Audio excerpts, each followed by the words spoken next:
سارے ایکٹیویٹیز بڑے اچھے چلے ہیں.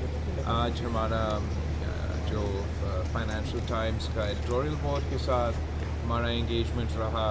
Speaker of the house of Commons سے ہمارا انگیجمنٹ رہا ہے. اب ہم برٹش گورنمنٹ کی جو فارن آفس مزید ان کے آفیشلز آ رہے ہیں، ان سے ہم ملاقات کریں گے. ہمارا جو ان کا پارلیمنٹری گروپ ہے برٹش ہاؤس آف کامنز کا کشمیر کے حوالے سے، ان سے ہم انٹریکٹ کریں گے.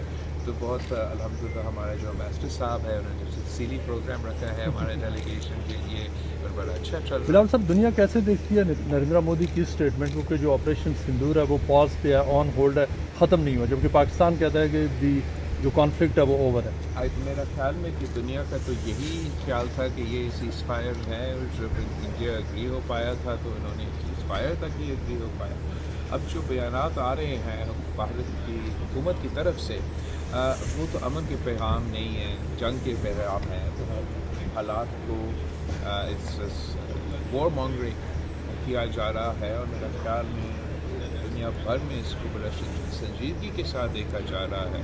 کتنا محنت کے بعد جس طریقے سے ایک سیز فائر قائم کیا گیا اور اس سیز فائر کا فرسٹ اسٹیپ ہونا تھا کہ ہم نے مزید بات چیت کر کے ایک پرماننٹ پیس کی طرف بھرنا تھا. مگر نظر یہ آ رہا ہے کہ بھارت کا ایجنڈا یہ ہے کہ وہ صدر ٹرمپ کا اور انٹرنیشنل کمیونٹی کے اس ایفرٹ کو انڈرمائن کرنا چاہتے ہیں. اور ایک بار پھر اس لیے انہوں نے ان کا انٹرنل اسیسمنٹ یہ بھارت کے ملٹری سرکلز میں کہ نہیں بڑی شکست ہوا ہے پاکستان کے آرم فورسز کے ہاتھوں، ہمارا ایئر فورس کے ہاتھوں.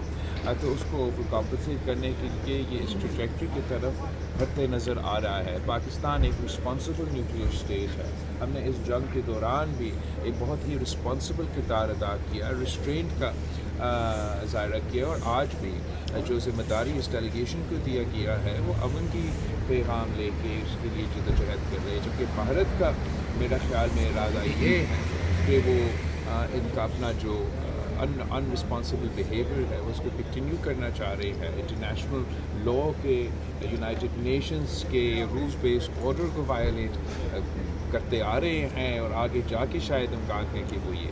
اچھا، یہ بتائیں کہ آپ کو جو UK میں اب کی بار جتنی میٹنگز آپ کو ملی ہیں وہ جو انڈین ڈیلیگیشن آیا تھا اس سے کچھ زیادہ میٹنگ پاکستانی ڈیلیگیشن کو ملی ہے. اس کی وجہ کیا یہ ہے کہ پاکستان کی انٹرنیشنل اسٹینڈنگ اور پوزیشن اس کانفلکٹ کے بعد مضبوط میرے خیال میں مواقع تو برابر کے تمام ڈیلیگیشنز کو، ہمارے ڈیلیگیشن کو اور ان کو ڈیلیگیشن کو ہر جگہ میں ملتا ہوگا. لیکن میرا جو ماشاء اللہ بڑا ڈیلیگیشن ہے بہت محنتی ڈیلیگیشن ہے اور